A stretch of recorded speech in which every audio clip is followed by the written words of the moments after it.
ये इस संसार रूपी वृक्ष की टहनी है, तीनों टहनी, और जड़ पूर्ण परमात्मा है। तो हम कोई पौधा आम का बीजेंगे तो जड़ की पूजा करेंगे, जड़ को मिट्टी में डालेंगे तो हम उसको सफल कर पाएंगे। हम ठीक प्रयत्न कर रहे हैं, अन्यथा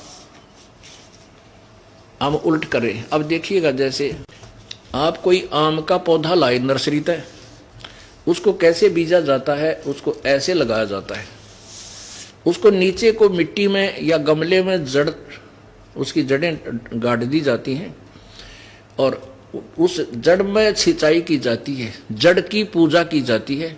तो उस जड़ से फिर खुराक चलती है तना में, तना से इस मोटी डार में, डार से इन शाखाओं में, इन शाखाओं का फिर फल लगेंगे। ये देवी देवता है। अक्षर पुरुष एक पेड़ है, ये समझो इसको एक अक्षर पुरुष, ये पूरा बाहर दिखाई देता है, इसको एक पेड़ बोलते हैं। इस पेड़ का जो तना है ये अक्षर पुरुष है, परब्रह्म है, और ये मोटी डार निकली, ये क्षर पुरुष यानी ब्रह्म है।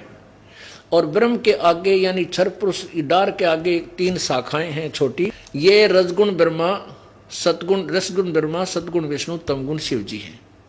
अब हम पूजा करेंगे इस जड़ की यानी पूर्ण परमात्मा कबीर जी की, तो यहां से खुराक चलेगी, हमारा संस्कार बनकर जाएगा परब्रह्म से ब्रह्म, ब्रह्म से ब्रह्मा विष्णु महेश के पास।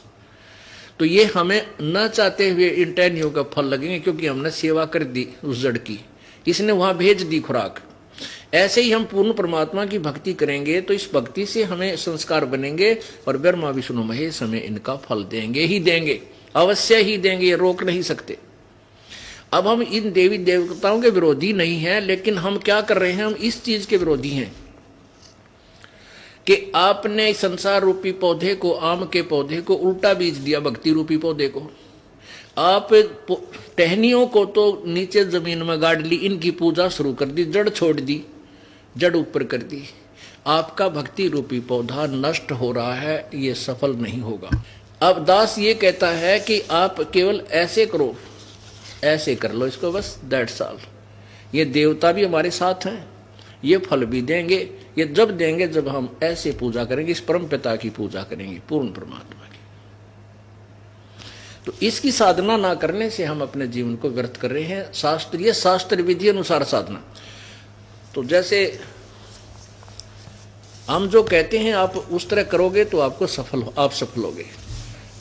हम कहते हैं देवी देवताओं की पूजा ना करके पूर्ण परमात्मा की भक्ति करो जिससे तुम्हें लाभ हो, यानी इस भक्ति रूपी इस पौधे को आप सीधा बीजो। परमात्मा कहते हैं माई मसान